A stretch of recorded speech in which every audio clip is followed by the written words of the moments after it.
In order to explain quiet quitting, first I have to define it. The definition that I'm going to use today is actually going to be the most popular one, not the one that the lazy people have used to latch on to the trend of quiet quitting as an excuse to not do their job. People are not going above and beyond anymore. They're not chasing hustle culture at work. They're just doing the required minimum. Essentially, they're doing what they're getting paid to do. Quiet quitting isn't even new.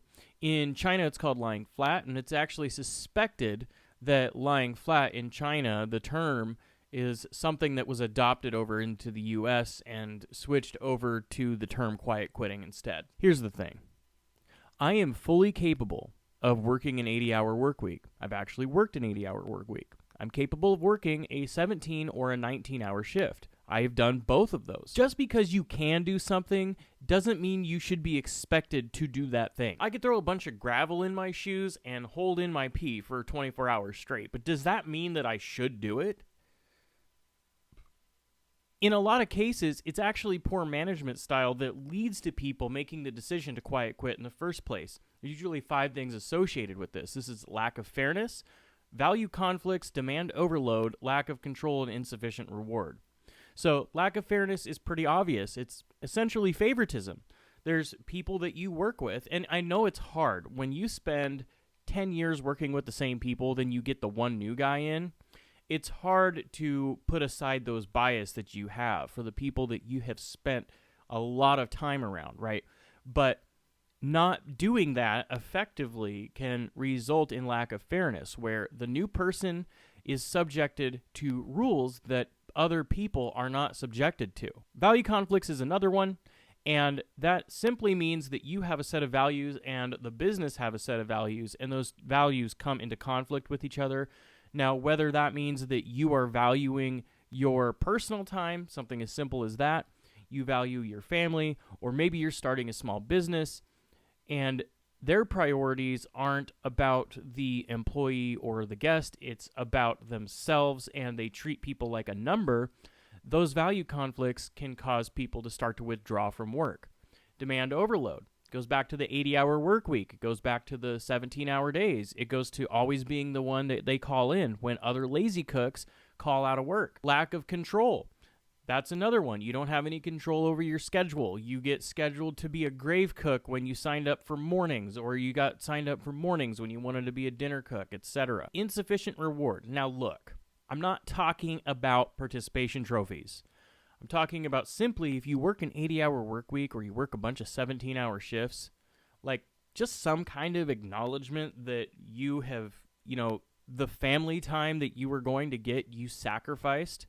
You had something planned, you canceled it, you moved things around in your personal life in order to make room because a business needed your help, and you provided that help. So being treated like crap, even though that you're sacrificing and busting your ass for a company, that's a really good reason why people might start to quiet quit. If management is doing all 5 of these things, essentially just treating their employees like crap and micromanaging them, feeling like you're under a microscope, value conflicts, all of that put together, that's going to result in employees deciding to quiet quit. If you work for one of these businesses that has crappy management, I want to hear about it down below. I want to know about how it started and ended. Maybe it started out good and things slowly rolled downhill. Maybe management flipped or something like that. Were you able to solve your problems by quiet quitting, or was it redundant? Did you need to go get a new job? Did you fix it? Did you seek help with mental health? I want to know about all that stuff. That being said, I will concede that there are times when people quit outside of these reasons. I mean, maybe you are creative and you want to sell digital art or write a screenplay or maybe start a YouTube channel. Maybe you're trying to grow on a personal level. I mean, that would be like having 2 full-time jobs. It's really easy to get burnt out when you have multiple jobs. People may not want to consider what you're doing in your spare time in order to build yourself up and start your own business as its own full-time job just because you're not getting paid. As an employer, I think sometimes we lose sight of the fact that our dream isn't everybody else's dream. Honestly, I wouldn't want an 18-year-old kid working for me and spending 20 years working in the dish room. I would want to get them motivated to do something else. Even if that means becoming a line cook, gaining experience with me, and then moving on, I want to be able to give them the tools that I can to have them succeed. When I was in my early 20s, there was this old baker named Richard. He was retired. He was a professional chef, but he was just baking part-time in order to just kind of have something to do. He had gone to CIA down in Denver, and he gave me one of the textbooks that on cooking is the name of the textbook. That single thing, when I was young, was the single most important event in my life because that set me on a path towards professional cooking. Until then, I was a dishwasher, and then I had moved on to the line and became a grave cook, and then I would talk to him about food, and he would tell me about how he made creme brulee for the Secret Service, and he'd tell me his stories about being a chef. When he gave me that book, it changed my life. I looked through it. I learned about equipment. I learned about all of that stuff. It was so amazing. I wanted to go to culinary school. That's when I realized that I actually wanted to do this and take it seriously. So as an employer, we can be that for people. And that, to me, means more than having somebody work for me for 25 years doing the same thing. You know, if that's what they want to do and that's what makes them happy, then yeah, go for it. You know, no hate at all. There's people that work their whole lives in fast food as happy as can be, and that's great. That's not me personally. That's not my ambition, and I want to encourage people to have those ambitions. But if you are bearing down on people in your company, if you're a manager and you're bearing down on people like that, people are never going to realize their potential, and they are going to eventually start withdrawing because if they're not getting what they need from a business, they're going to go find it somewhere else. The reality for me is it goes beyond the customer is always right. You treat the guests the way you treat family, and you treat the employees the way you treat the guests. If you do this, it will show you how to handle problematic employees, people that are quiet quitting. If you noticed your own brother coming in, and he was always a really good, hard worker, friendly and all that, and he started to withdraw, come in, put his head down, mouth shut, do his job, go home. If you noticed that, you would do something proactively about it. You would talk to him. You would show that you cared. You would show empathy. If you do all those things and the employee just wants to be lazy, then that's a situation that you have to handle. But in a lot of these cases, there's something else going on under the surface. And if you treat the employees the way you would have treated your brother if that was happening, you're going to elicit a much better response from them. You know, work towards their future, whether that future is with your company or not. The fact of the matter is, eventually when they do leave, they're either going to say good things about your company and bad things about your company.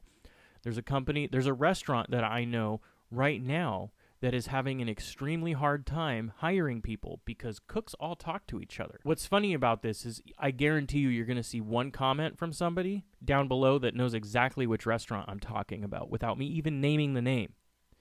Okay, they got into a lot of trouble, but they treat the employees like shit. The employees, in turn, treat the restaurant like shit. What we have to understand is the restaurant is just a building. It takes people to run the restaurant. And I know that sounds really obvious, but I think a lot of times people start to forget that the restaurant is ran by people that have lives and they're doing things outside of the restaurant. There's things that they're trying to do. Young people want to do something else with their life besides be a prep cook or be a dishwasher or be a line cook. Maybe they want to open their own restaurant one day. At the end of the day, obviously, people are not a monolith. There's always going to be lazy people that use the term quiet quitting to make excuses for their laziness. I'm not saying that that doesn't happen. Those situations need to be handled for what they are. But in these other cases, people just feel stuck, and they want to feel like somebody's in their corner. We already have enough time. We already have a hard enough time with life beating us down until we're on the ground and then just kicking the crap out of us over and over and over. And until like we want to tap out, but we tap out and they just keep beating us. You know, life sucks sometimes. It's hard. I'm not saying that you need to give everybody money to start college or anything drastic like that. But just knowing that there is somebody in your corner in general can go a long way towards helping them. And then the time that they spend in your restaurant, they can spend productively. People might want to work a little bit extra if they know that they're working for somebody that actually gives a shit about them. If you're micromanaging them and treating them like shit, what reason do they have to give extra when they're not getting extra from the company. If you want to see more content by line cooks for line cooks, including restaurant red flags, interview tips, and funny line cook stories, lots of stuff like that, start now by subscribing to my channel for that content. But until next time, you guys have an awesome day, and I'll catch you on the next one. Peace.